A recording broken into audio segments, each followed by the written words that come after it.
चलो सयरवा रे हाली आवतिया न जायज साली। चलो सयरवा रे हाली आवतिया न जायज साली।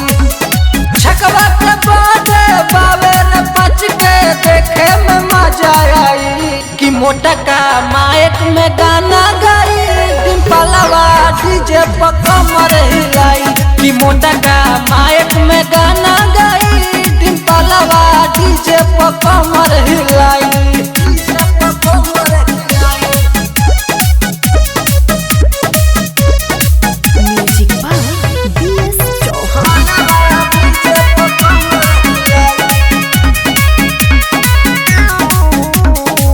ढेर दिनों से कइले बतैयारी साली के संगे नाची पहिर के साड़ी।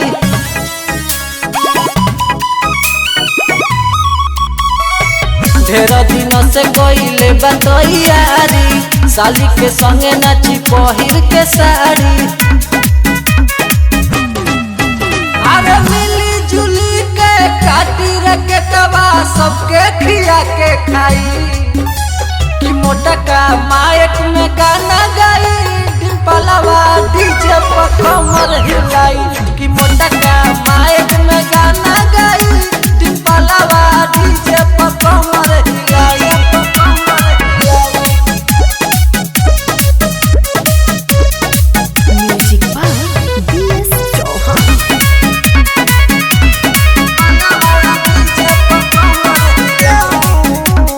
पंकज परवाना सुन विमलेश राज हो मजा ले देखे पार्टी में आज हो।